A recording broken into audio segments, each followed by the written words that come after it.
रात के करीब 1 बजे का वक्त था। हल्की ठंडी हवा चल रही थी और चारों ओर सन्नाटा पसरा हुआ था। राहुल, जो अपने गांव से घर लौट रहा था, अपनी बुलेट बाइक पर अकेला था। गांव और शहर के बीच करीब 40 किलोमीटर का जंगल वाला रास्ता पड़ता था। लोगों ने हमेशा कहा था कि उस सड़क पर रात में मत निकलना, पर राहुल को तो किसी की बात पर यकीन ही नहीं था। भूत वूत कुछ नहीं होता, उसने खुद से कहा और बाइक की स्पीड बढ़ा दी। थोड़ी दूर चलने के बाद अचानक धुंध छा गई। सड़क अब मुश्किल से दिख रही थी। राहुल ने हेडलाइट तेज की तो देखा, सड़क के किनारे एक औरत खड़ी थी, सफेद साड़ी में, बाल खुले हुए। वो एकदम स्थिर खड़ी थी, जैसे किसी मूर्ति की तरह। राहुल ने ब्रेक मारा, बाइक थोड़ी फिसली। उसने सोचा शायद किसी को मदद चाहिए। वो धीरे धीरे पास गया और बोला, माँ जी, यहाँ इस वक्त आप क्या कर रही है? औरत ने धीरे धीरे अपना चेहरा घुमाया। चेहरा पूरा काला पड़ा हुआ, आंखें पूरी सफेद। वो मुस्कुराई और बोली, तू बहुत तेज चला रहा था बेटा, अब धीरे चलाना। इतना कहते ही वो औरत हवा में गायब हो गई।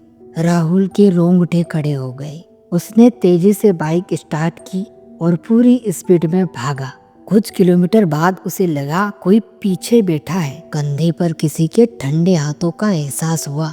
उसने शीशे में देखा, वही औरत मुस्कुराते हुई उसके पीछे बैठी थी। अब क्या था? राहुल ने डर के मारे बाइक से छलांग लगा दी। बाइक जो थी वो सड़क के किनारे जाकर गिर गई। वो किसी तरह भागकर पास के एक ढाबे तक पहुंचा।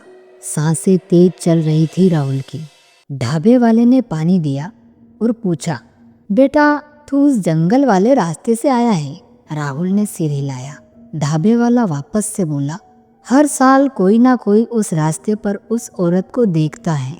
वो औरत 10 साल पहले उस सड़क पर एक्सीडेंट में मरी थी और अब जो भी तेज बाइक चलाता है उसे वो रोकने आती है। अब क्या था? राहुल की आंखें फटी की फटी रह गई। वो रात वहीं रुका। वो दिन राहुल की जिंदगी का सबसे खौफनाक दिन था। उसके बाद में राहुल ने ठाना कि वो कभी भी लोगों की बातों को अनदेखा नहीं करेगा, खासकर बुजुर्गों की बातों को। अगर आपके साथ भी कभी ऐसा हुआ है तो कमेंट में बताना। और अगर इस कहानी से सीख लेनी है तो अपने बड़े बुजुर्गों की बातों पर कभी भी हंसना नहीं चाहिए और उनकी बातों को मानना चाहिए, क्योंकि उनके पास में आपसे बहुत ज़्यादा अनुभव है। आपको ये कहानी कैसी लगी कमेंट में बताना। और अगर आपको इस कहानी का पार्ट 2 चाहिए तो वो भी आप कमेंट में बताना। तब तक के लिए बाय बाय।